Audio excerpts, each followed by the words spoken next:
monument. Excellent. Yep. Yeah, maybe spend some extra time because just talk about the event maybe or. We will go to that place. Super. All right. So, Now, would you call it Baroque there? yeah, in 1689, when the city was destroyed, also the church, the cathedral, was burned out, which means all the furniture, all the altars, the pictures, the tapestries, whatever had to be in the cathedral was burned, was gone. And just the clean, or the, not clean, but the pure walls survived that catastrophe. So they had to refurnish it after that, and they did it in the actual style, which is Baroque. Baroque contains of gold, white, light, and marble. That is the idea of Baroque. And one of the most important German architects of the time did what you see in my back.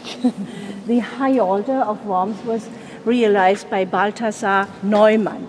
He was a real famous architect in his time, and he had some really genius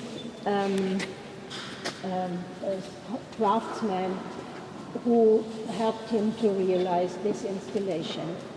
But you can imagine this was very expensive. And the money one of the bishops in that time spent for it was finished. There was no money for more. Therefore, we have just a Baroque installation until here, until the choir ends. And if you turn around, you go back to the Middle Ages, because this is just the pure Romanesque cathedral. If they would have had money, they would have decorated it also in that style, but they had not enough, so it ended here. And now we are lucky because we have both.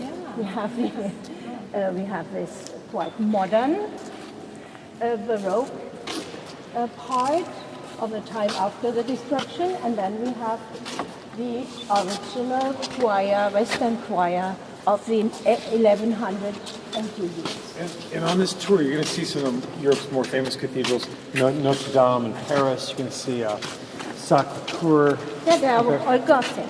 And Gothic, and then a lot of these are Gothic. The one in Prague, St. Vitus, the one in Geneva. And then we're going to see Grossmünster, which is quite simplified. There is no foo-foo Baroque. It's really got very icons and so forth. So in France, we have very few Baroque churches. It never really entered France. Well, it's German. They kept it's a typical German and Austrian style, yes. In France, we have the Gothic style all over, in all variations, which is really impressive. Gorgeous building. I'm just amazed. Well, so the pictures over there go back to the 15th century. So the time Martin Luther was here, they show, we call it the late Gothic period because we do not have Renaissance as a style in Germany. It's typical Italy. And in Germany we have not those typical expressions. So we call it late Gothic, and those pictures belong to that period, to that style, and they show also scenes of the life of Jesus. For example, here Christmas, you see it just in front, Mother Mary, Joseph, and the ox, and the donkey, and whoever belongs to us.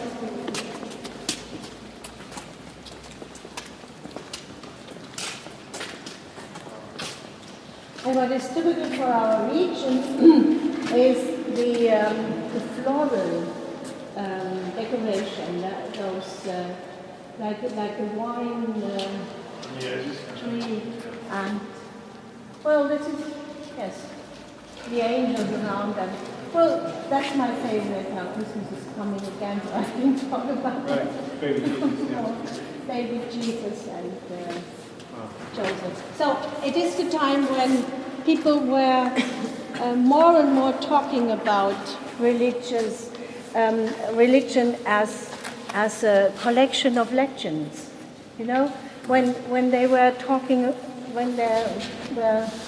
us about history, but not in facts, but in legends. Everything was transported in by examples and those little histories. And the Bishop of Worms wanted his clerics to dive in those themes, and therefore he made this gallery of pictures. They should, what is this? If you concentrate in a picture. Like a meditate or focus? Yeah, meditate, yes. They should meditate over the theme they see, and therefore they are so full of details to dive in and think about why is there, for example, a snake or a tree or whatever. Well, So, yes, how many please. man hours do you suppose went into that carving and sculpting? We know that they were done in workshops. It's not done by one person. We actually do not know who was the main artist. They were done in a workshop close to Heidelberg.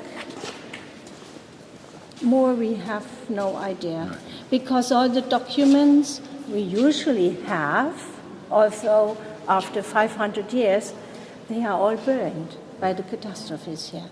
So we just have the pictures, and we can compare them to other pictures. And then we say, this one is known by Mr. Seifer, for example, and this one looks quite similar, so we think this is also done by Mr. Seifer. And therefore we just know the stone comes from the Neckar, the river at Heidelberg. There are some, what is that stone? The sandstone is found over there. And there a family named Seifer had a workshop, and we think they were done there, but we cannot prove it. Mm-hmm. And they were working in such a workshop. They were working 10 people, 10 men, the same time. One chief who showed them how to do, and the rest just working on it. Mm-hmm. So, of course, we have an organ for the music. The cathedral always had an organ. It was not always, but from 1280 on, and it is a swallow's nest organ. It is placed here above our heads. Oh, yes. In the middle. Up there, Yeah. in the middle of the cathedral, because the organ was for the people, and not only for the clerics in the choirs. And Wow. when this organ is played, it fills the cathedral completely. It has a power that you can't talk any longer. Wow. Well, this is, Neat. of course, not the medieval instrument. It was done in 1984, and is placed at the same place where the medieval organ hanged, like a swallow's nest. Well, then let's go out.